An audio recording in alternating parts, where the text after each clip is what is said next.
രാത്രിയിൽ ഭക്ഷണമൊക്കെ കഴിച്ച് മുറിയിലേക്ക് ഉറങ്ങാൻ പോകുന്ന കുട്ടികളെ മാതാപിതാക്കൾ ഇടയ്ക്ക് നിരീക്ഷിക്കാറുണ്ടോ? അർദ്ധരാത്രിയിലും പഠിക്കുന്ന കുട്ടികളുണ്ട്. എന്നാൽ അച്ഛനമ്മമാരെ കബളിപ്പിച്ച് മക്കൾ ഇരുട്ടിൻ്റെ മറവിൽ പുറത്തേക്ക് പോകുന്നുണ്ടോ എന്ന് നിങ്ങൾ ശ്രദ്ധിക്കണം കേട്ടോ. തിരുവനന്തപുരം ബാലരാമപുരത്ത് 10 കിലോ കഞ്ചാവുമായി പിടിയിലായത് 10ാം ക്ലാസ്സുകാരനും സുഹൃത്തുക്കളുമാണ്. ബാലരാമപുരം സ്വദേശിയായ മുഹമ്മദ് അസറുദ്ദീൻ്റെയും ഒപ്പമുണ്ടായിരുന്ന 16-കാരൻ്റെയും പക്കൽ നിന്നാണ് കഞ്ചാവ് പിടികൂടിയത്. വീട്ടുകാരറിയാതെ വിദ്യാർത്ഥി പുറത്തിറങ്ങിയത് എങ്ങനെയെന്നും ഇവരുടെ മാഫിയ ബന്ധവും പോലീസ് അന്വേഷിക്കുന്നു.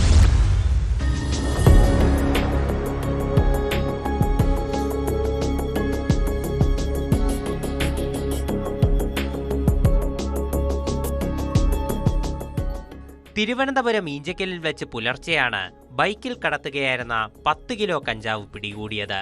പോലീസ് ഡാൻസ് ഓഫ് സംഘം നടത്തിയ വാഹന പരിശോധനയിലാണ് സംശയാസ്പദമായ രീതിയിൽ കണ്ട ഇവരുടെ ബാഗിൽ നിന്ന് 10 കിലോ കഞ്ചാവ് കണ്ടെടുത്തത്. പിടിച്ചെടുത്ത കഞ്ചാവ് പെരുമാതുറ ഭാഗത്ത് വിതരണം ചെയ്യാനായി കൊണ്ടുപോയതാണെന്ന് പ്രതികൾ പോലീസിനോട് സമ്മതിച്ചു.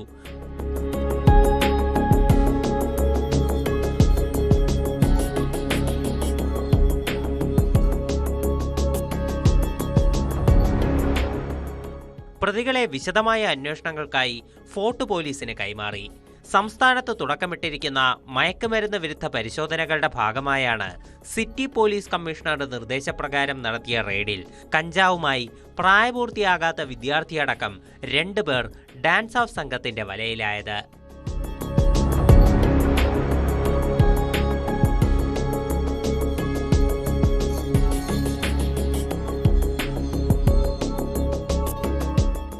ന്യൂസ് 18 തിരുവനന്തപുരം. കൂടുതൽ വാർത്തകൾക്ക് news 18 Keralam YouTube channel subscribe ചെയ്യുക.